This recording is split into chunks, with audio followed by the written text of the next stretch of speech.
Hi, my name's Matt and I'd like to welcome you to this Zindiac video on machine learning, part of our ITIL 4 Create, Deliver and Support training course. Machine learning is an applied form of artificial intelligence. It is based on the principle of systems responding to data, adapting their actions and outputs accordingly.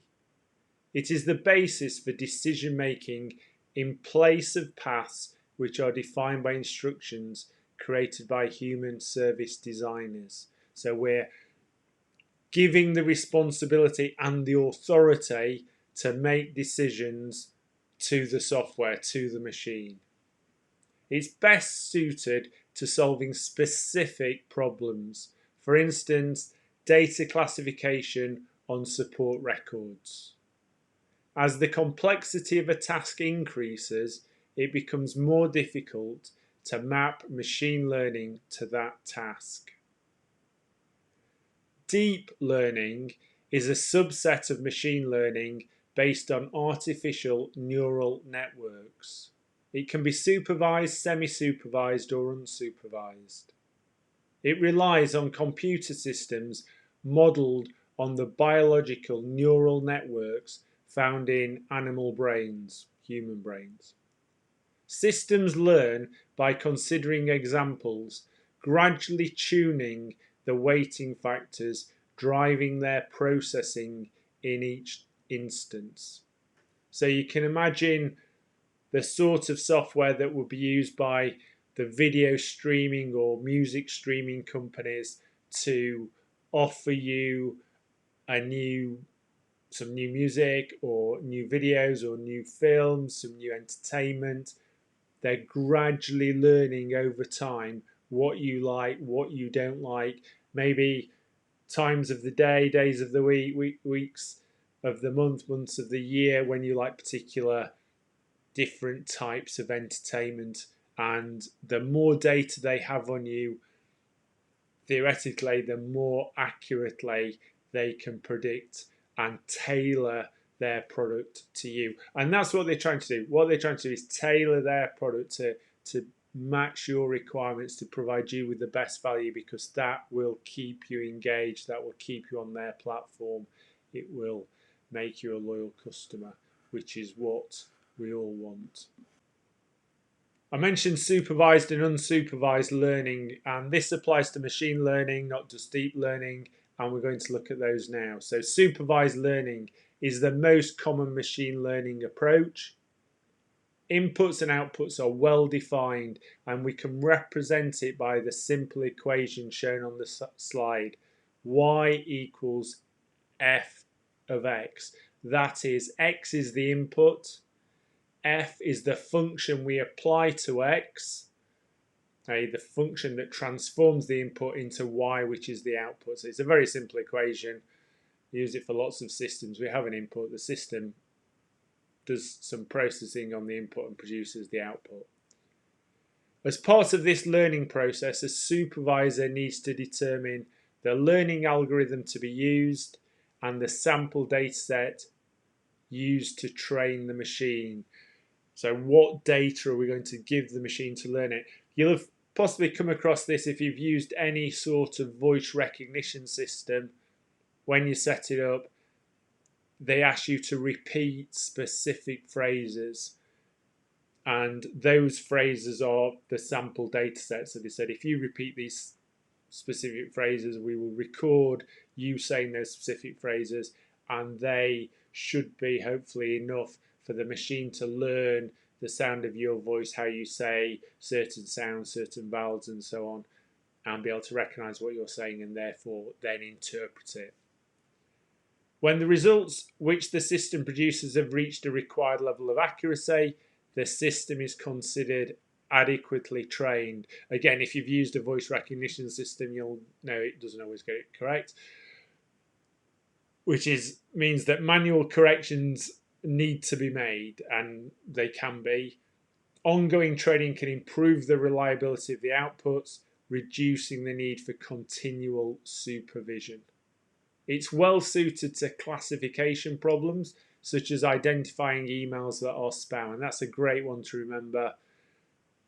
we're the customer, but also we are the supervisor. We supervise the system, learning what we determine is spam, what we determine isn't spam, sends emails to our spam folder, and periodically, so in my system, I get an email every day saying these emails have gone to your spam, and I can scroll through that quickly if I want. Or what I tend to do is periodically, I'll go and look in my spam folder and just scroll down and just check that there isn't anything in there that isn't spam that I want to see in my inbox. And obviously, if it is, I'll train the system and say, no, that's not spam. Just put that in my inbox, please. And regression problems, e.g. when a metric is likely to reach a threshold. And again, in IT, that's really important, really common thing where processing power, we're going to a threshold, or disk space, or network bandwidth, those types of things where we're going to reach a threshold. It might be calls to the service desk. If calls to the service desk reach a certain threshold, then we need more people on the service desk. They used to do this in supermarkets. They've kind of moved away from it now with self-checkouts and online shopping and so on. But it used to be, if there's more than one person waiting in a queue, we'll open another checkout and keep opening a checkout until they're all open. That was their threshold. The other type of learning, as well as supervised, is obviously unsupervised. It still requires input data, but it doesn't use existing output data from previous decisions. There's no supervisor, obviously it's unsupervised, and it learns from the input data alone. This is well suited to clustering analysis, identification of inherent groupings in data, and dynamic baselining, prediction of future behaviours of a metric based on past behaviour. It may be able to detect previously unknown correlations between causes and effects, such as a likelihood that failure Y will occur when failure X occurs.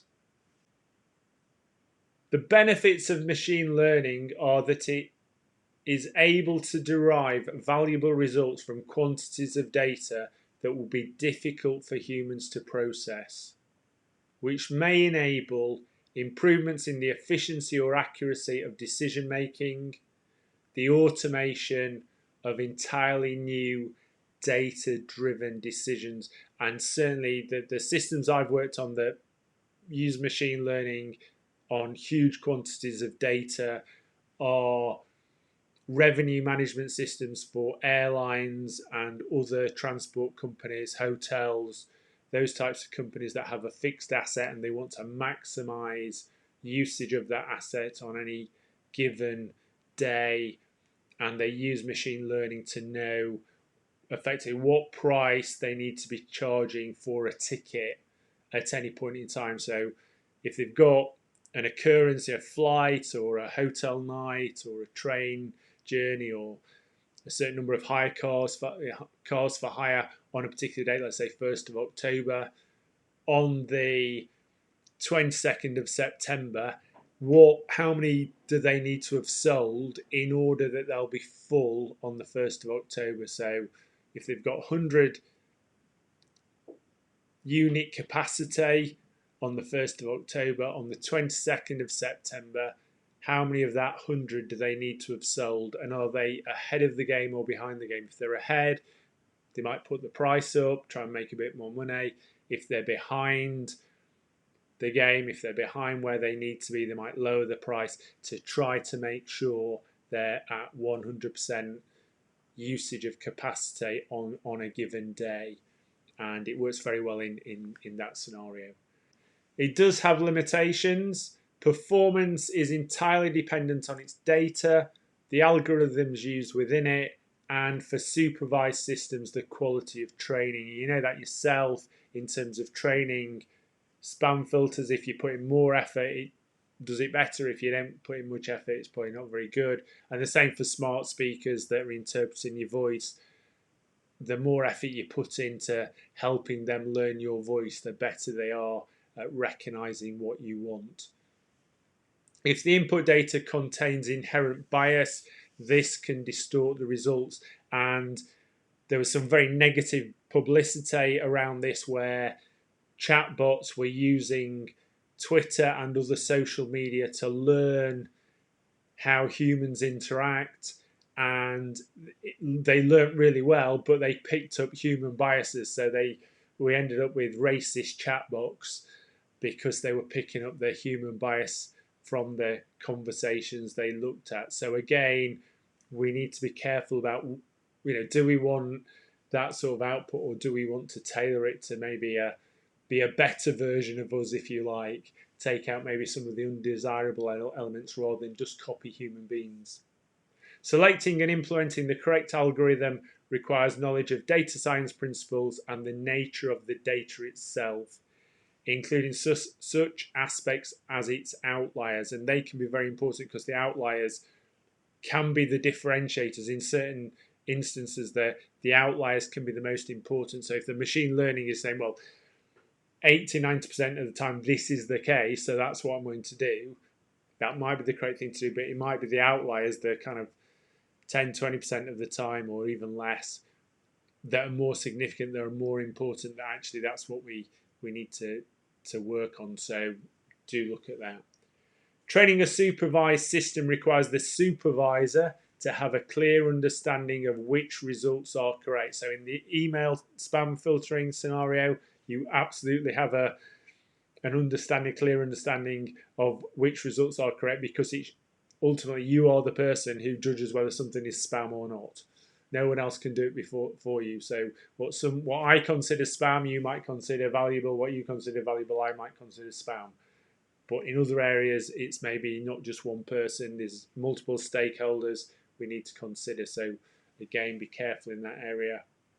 Potential for a lack of transparency in the processing of data. Yes, so if a human being is making a decision, if you imagine a hospital, two people come into A&E, and a doctor, a trained medical expert human being, decides to treat patient A before patient B, that is transparent. If something happens to patient B because they weren't the first treated, we can ask the doctor why he made that decision or why she made that decision, and interrogate, and it's open and transparent. If artificial intelligence, a machine that's learned, makes that decision and decides to treat patient A instead of patient B, and patient B dies perhaps, then it's not transparent. It's like, well, why did you treat A rather than B? Well, the machine said. Well, why did the machine say? Well, we don't know. It's just learned from data that was the right thing to do. Now, it might have been the right decision. It might have been, had you tried to treat patient B, they would have both died. So actually treating and saving patient A was the correct thing to do. But it's much more difficult to do in those scenarios. And I've deliberately picked the most extreme scenario of risk to human life. But obviously, hopefully, well, in many cases, we won't be in that situation. But it might be to do with poor service or systems going down, and two systems are down. Which one do we try and bring up first? Or there might be SLA payments if we don't do things in the right way. So we do have to be careful about that lack of transparency. And obviously transparency is one of the things we've been really focused on from an Agile perspective, and Agile is definitely a big part of ITIL 4. So that covers what you need to know for machine learning for ITIL 4 Create, Deliver and Support. I hope you've enjoyed this video and found it useful. It will certainly help you answer the machine learning question on the Create, Deliver and Support paper if it comes up. I hope you'll join me for the next video on continuous integration and delivery deployment. Until you see me again, have a great day.